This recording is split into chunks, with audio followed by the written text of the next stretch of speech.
We were rolling. We just came walking down this track because there's a footprint, possible thylacine footprint here, and I just want to, I came back to cast it. I saw it a few days ago, came back to cast it, but I was a little bit uncertain whether it'd still be here.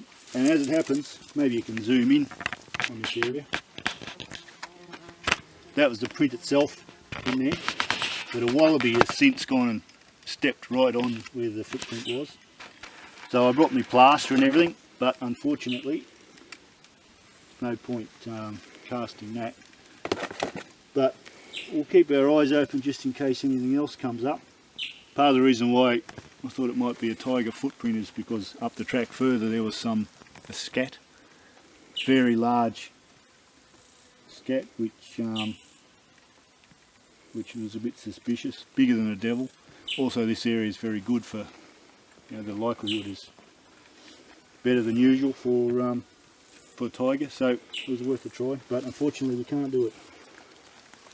So what I'll do is go up further, and just one of the cameras up on this track is aiming too low, it's pointing a little bit at the ground, so we'll keep going and we'll just adjust that camera so that it's aiming a little bit higher, because the flash bounces back too much and you can't see the animals further out. So I'll go and do that. Unfortunately that's the way it goes.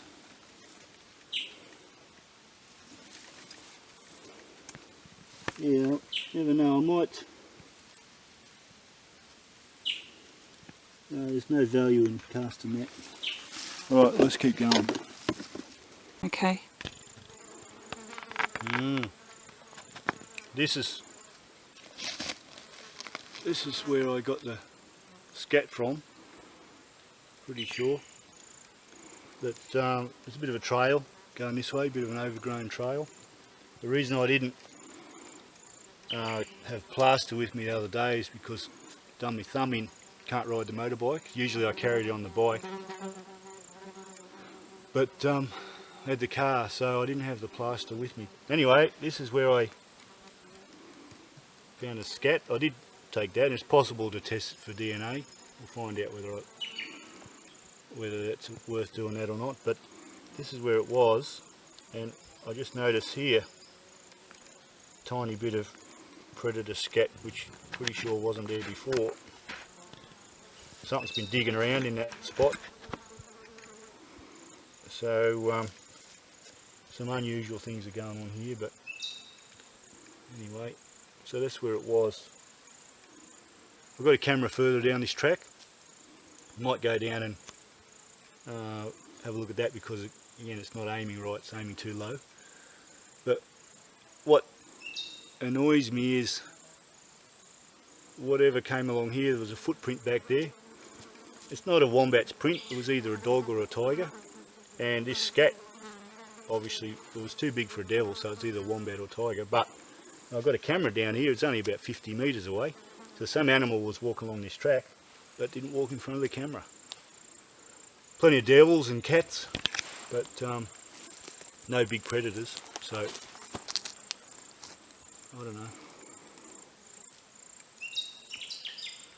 Well, let's go and have a look at this camera.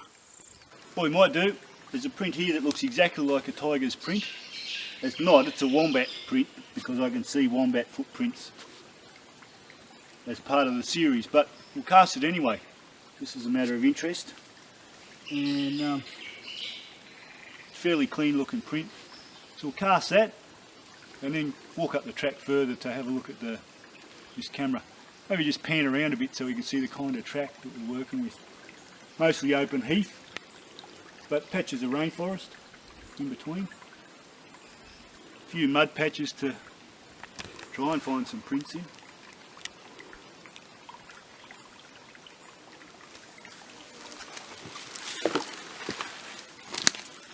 So what I've got, maybe just have a look at this process. Got me special tiger cup there, and some plaster.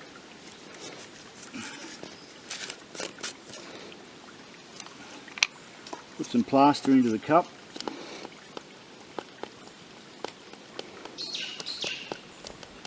Yeah, that'll do it.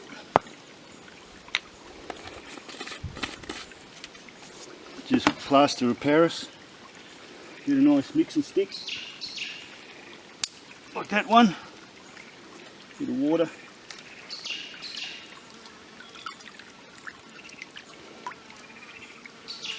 Mix them up.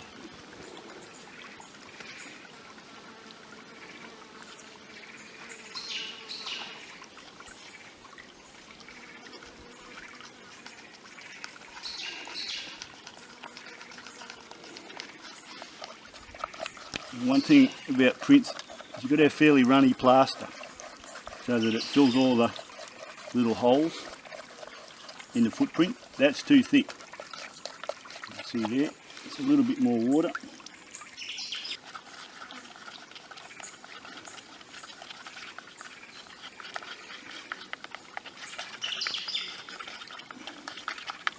Still too bloody thick.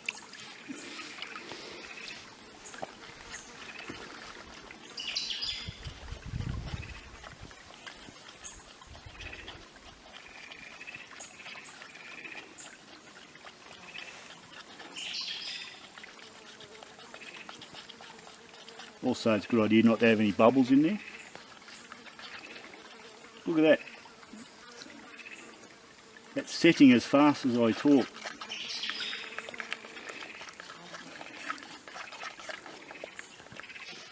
It's not really supposed to do that. But we've got some bum plaster, which is another example of things that happen. The plaster's gone off.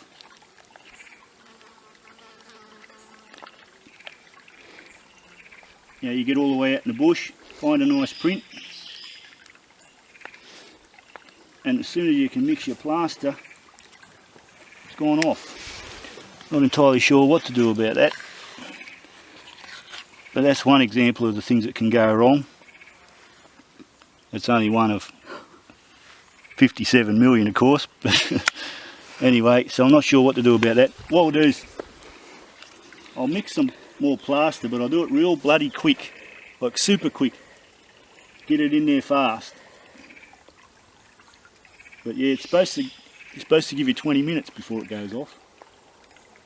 Anyway, we'll have another go. What I'll do is mix it really fast, pour it in there, and see how it goes. Righto.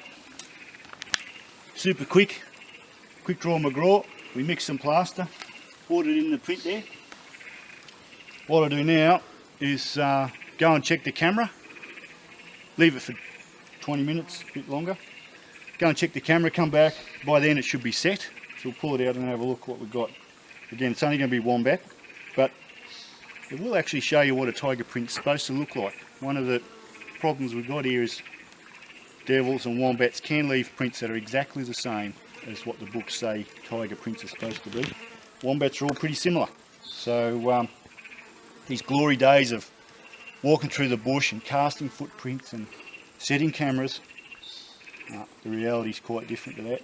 But anyway, we've set one. Let's keep going and have a look at have a look at this other camera.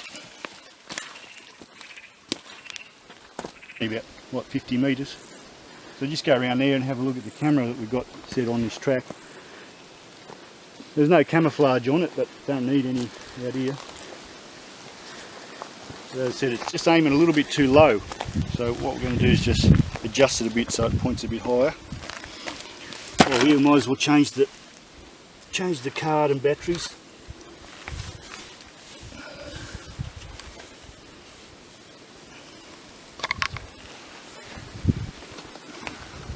You see there, it's taken 35 pictures.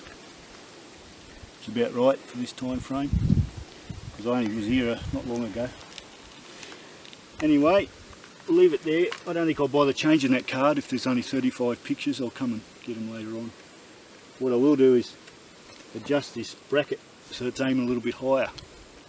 Good thing about these camera models is you can take the camera off, put another camera on, the bracket stays there, but just need to adjust it. So screwdriver here, if the screw will come out,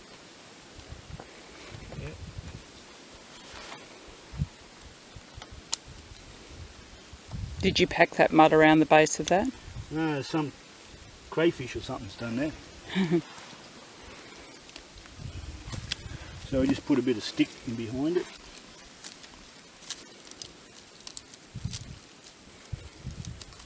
That just lifts it out a little bit. That's probably about all we need to do.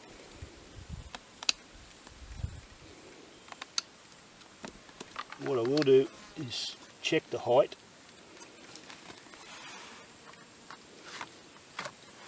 One way to check the height, apart from going over there and having a look, is just use a camera to put it there like that. Take a picture and then check what's on the picture, which is that, and we can see that the horizon, the track level is about there. Centre of the picture is way up. That's actually too high, so I'm going to lower it. It's going too far. So all right, have another go.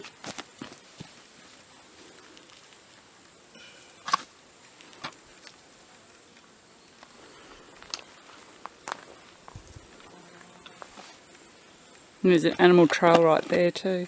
Yeah, there's a trail going in there. Sometimes the pictures I get are animals going backwards and forwards up that trail.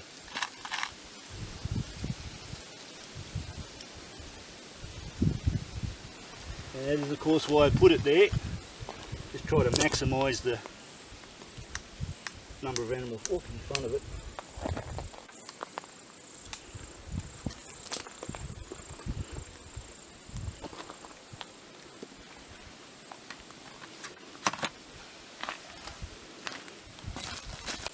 Just took another picture, maybe we can see it with the camera, but the track horizon's not in the centre of the picture. What I found with these model cameras is they work best, the detection level is best below the centre of the field of view, so I think that'll be good enough. I'll leave it there. And all I got to do is clean the lenses a bit, clean it up a bit.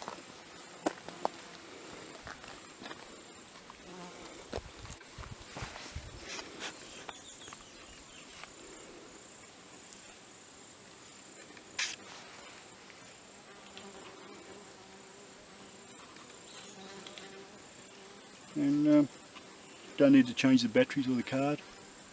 And you might think if a thylacine walks along here that I'll get a picture of him. Maybe I will, maybe I won't, but this camera's been here. There has been a camera at this site for 4 years, more, 5 years. And haven't done any good so far. So all we've got to do is arm it. That's a handy thing to do.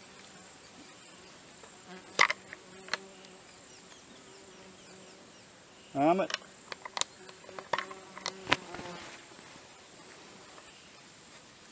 Put it back on the bracket. And get this lock wire. That wire sits in behind it, just make sure wombats or whatever can't pull it off. Which does happen.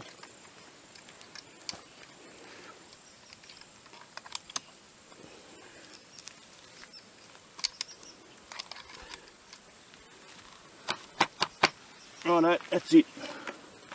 So we'll head back, have a look at that print. By now the print should be hard. So we'll have a look what we've got.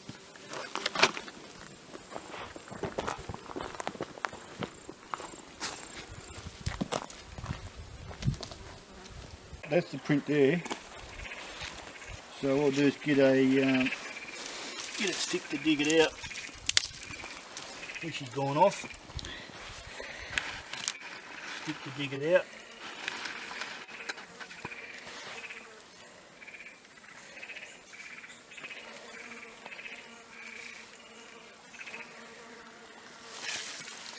And give it a bit of a wash.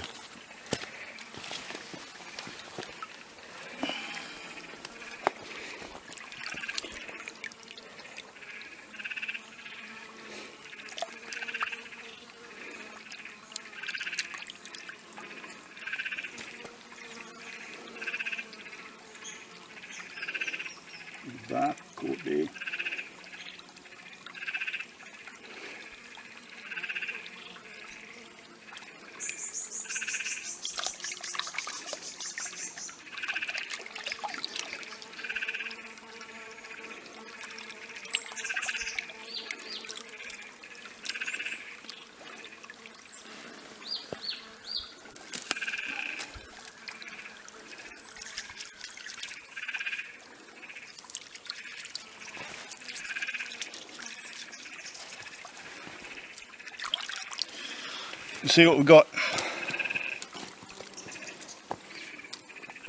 So you can see toenails, quite sharp toenails too if you get the profile. Toenails, pad, bust this bit off. Toenails, pad, it's way too big to be a devil's print, and yet that has exactly the same pad shape as the books suggest a tiger should have. You'd be an expert, could easily be fooled by that, thinking that is a tiger print, and yet you look over there, there's wombat prints right behind it. I mean, that's so good I'd even be suspicious, but no, I'd say that's a wombat. This toe here you can see is raised. You've got 4 toes, 1, 2, 3, 4. The 5th one is like the thumb, that's the inside foot. The 5th toe is raised, exactly like a thylacine's foot has. But I'm not going to jump up and down over that. That's a wombat footprint. It shows you how difficult this game is, how soul destroying this game can be. Anyway, that'll do. Well, that's another print cast at the same place. It's come from over there. We'll have a bit of a look at it.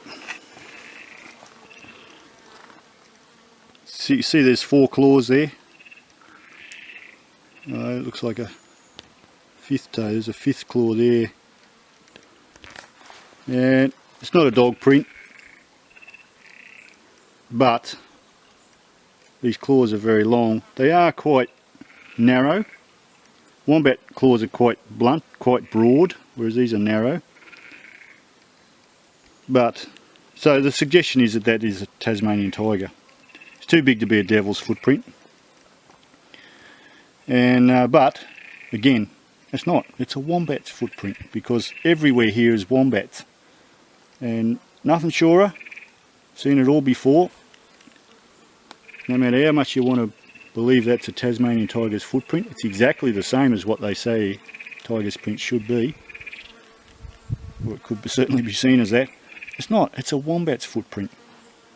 And the amount of highs and lows in this game with print work is just, it'll drive you crazy. Anyway, let's keep going. It's enough for one day. Enough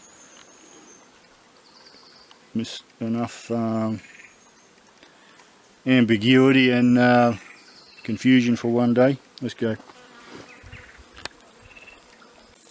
So that's another camera we got set on the same place. A bit more camouflage on that one, but the trouble with camouflage is if you're not careful, it can, over time, it can sag in front of the lens or in front of the flash, and then you get bounced back off the flash. So none of the pictures come out clear. So I've got several cameras along here. That's part of the reason why I know that's wombat prints, because if there was a tiger in here, I'd know about it. Alright, let's go.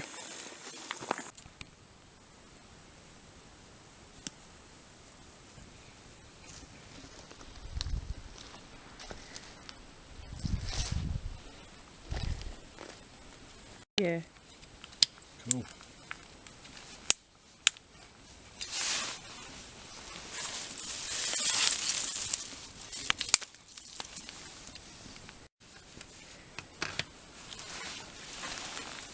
There we go.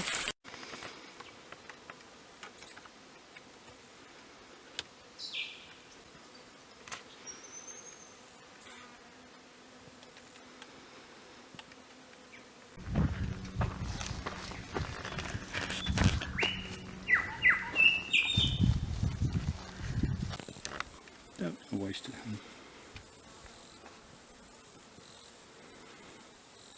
We're on video. Is it working? Don't always have to have sound. Just explaining, actually this site here, wombats or something dislodged the camera last time we checked it. pointing at the ground. So I've got a heap of shots of that ground right there. Also, this camera was found by a fella on a push bike, like a traveller with all his gear on the push bike. He found it. He was fiddling around with it, but most of the time people like that just leave them where they are. It's really only people who've got something to hide who might want to steal one of the cameras. Generally, how many have we checked already this morning? About 10. 10, 12. They're all here, they haven't been disturbed. So generally it's all fine, but occasionally some gets knocked off. I was just explaining, I always park the car in front of the camera. Better just move away a bit just in case it gets a picture. Park the car in front of the camera so that after I'm finished servicing it, put it there. It has about a 30 seconds delay before it actually starts arming itself again. So put it there and then walk away, and that way there's no pictures of me on it, just in case the cops or whoever grabs one of these cameras. That way there's no pictures of me on the card. Obviously it's a bit handy to keep everyone guessing who you actually are, who's actually setting these cameras. Anyway, let's go.